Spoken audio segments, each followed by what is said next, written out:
Hello everyone, this is Aprajita from evidyarthi.in and let's continue the topics from your chapter number 4, Agriculture from your book Geography. तो चलिए हम अपने topics को continue करते हैं. Commercial farming. अब भाई इसको कमर्शियल इसलिए बोला जाता है क्योंकि जितना भी एक पर्टिकुलर लैंड में जितना भी क्रॉप उगाते हैं लोग, जितनी भी फसलें उगती हैं वो सारी सेल में चली जाती है, वो सारी मार्केट में चली जाती है बिकने के लिए आगे.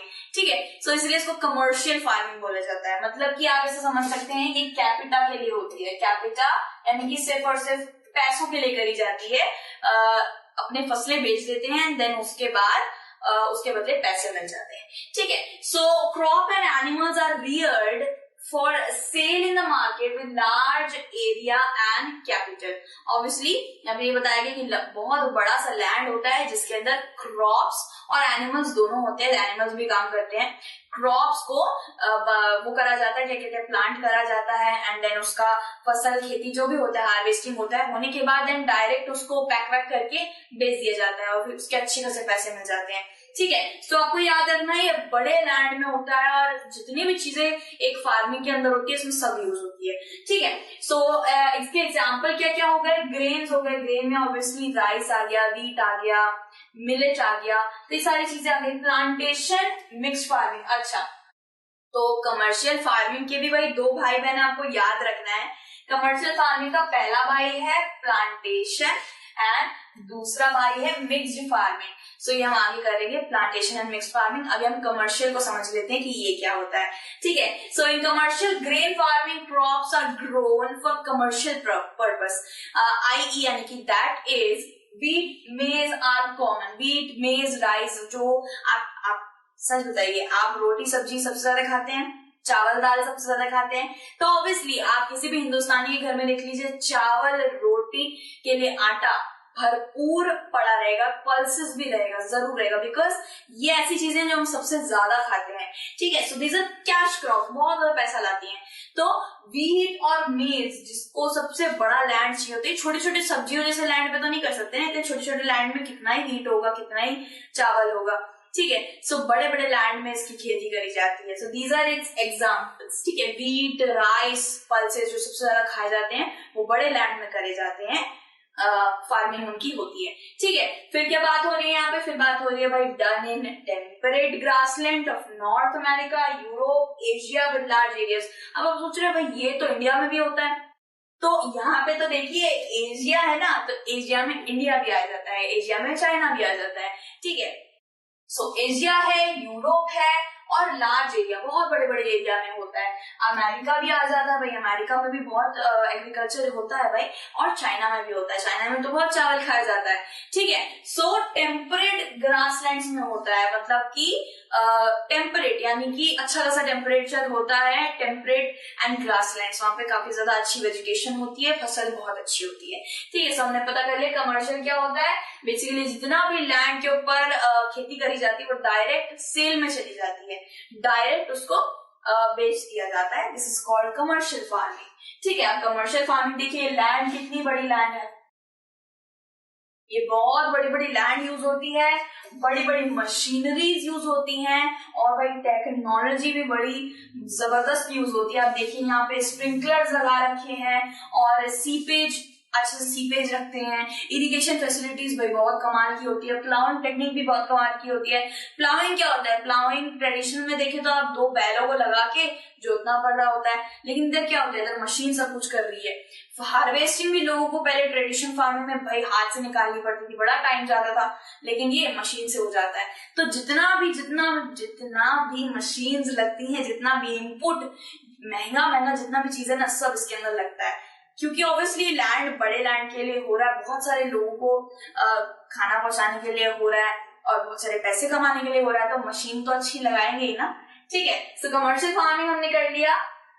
एंड ये जहाँ पे जब विंटर्स आ जाती है ना इंडिया में, तो ये नहीं कर पाते हैं. ऑब्वियसली व्हीट क्या विंटर्स में नहीं उगाए जा सकते, राइस विंटर्स में नहीं उगाए जा सकते. सो ये रेस्ट्रिक्ट हो जाती है विंटर्स में. कहाँ पे, इंडिया में रेस्ट्रिक्ट हो जाती है. ठीक है, बाकी सारे जितने 6 महीने हैं उतना चलता है, उतना उस वक्त कमर्शियल फार्मिंग भाई दौड़ के चलता है.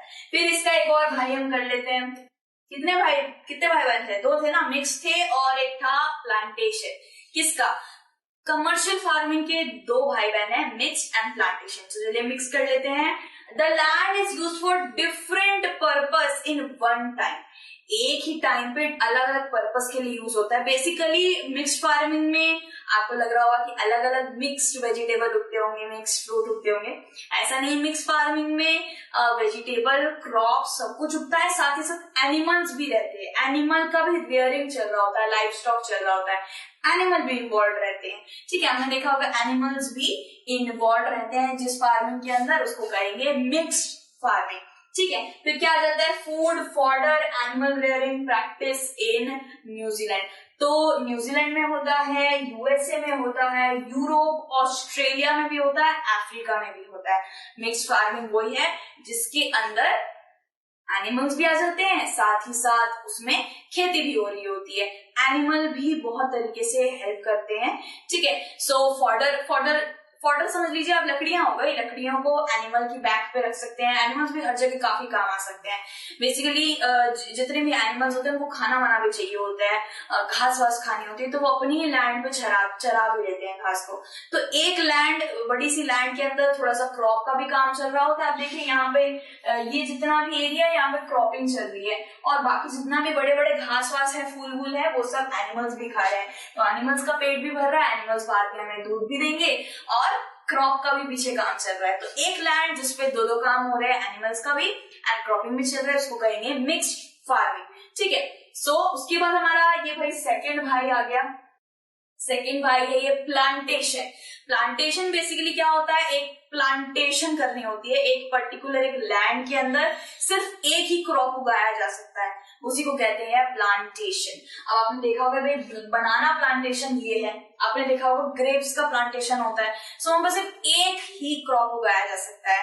आपने वाइन का नाम सुना है? वाइन ग्रेप से बनता है, फर्मेंट होके बनता है। सो उसके बहुत बड़े बड़े विनयार्ड्स होते हैं, बहुत बड़े बड़े प्लांटेशन होते हैं। इटली में है, वैसे तो इंडिया में भी है, बट इटली का देखा है मैंने। सो प्लांटेशन बेसिकली क्या है? जहाँ पे सिर्फ एक क्रॉप उगाया जाता है, एक क्रॉप की वहां प्लांटिंग होती है।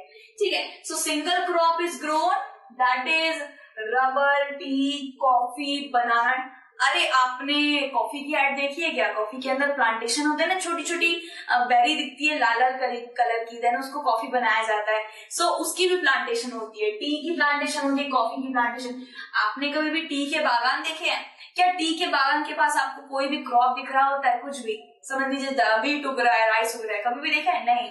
अगर वो टी का बागान है तो सिर्फ और सिर्फ टी उगेगा और कोई नहीं, कोई क्रॉप नहीं उगेगा। ठीक है, सो बेसिकली ये एक सिंगल क्रॉप के लिए होता है।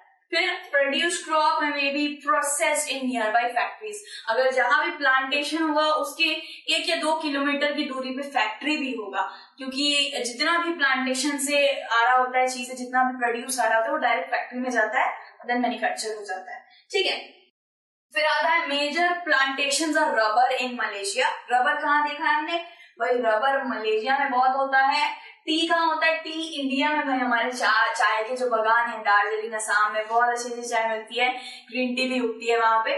तो इंडिया में आ जाता है, टी आ जाता है, और श्रीलंका में भी टी बहुत उगाया जाता है। एंड कॉफी की सबसे ज्यादा पैदावार ब्राजील में होती है। ब्राजीलियन कॉफी सबसे बढ़िया होती है और पैदावार भी वहां सबसे बढ़िया होती है। इसी के साथ हमने सारे टॉपिक्स कर लिए हैं। किसकी बात कर रहे हैं भाई? हम कमर्शियल फार्मिंग की बात कर रहे हैं। अभी आगे टॉपिक्स हैं हमारे। कमर्शियल फार्मिंग के दो भाई बहन थे, प्लांटेशन आ गया, मिक्स फार्मिंग, हमने दोनों कर लिए हैं। बाकी के टॉपिक्स हम नेक्स्ट वीडियो में कंटिन्यू करेंगे। Till then take care, bye bye.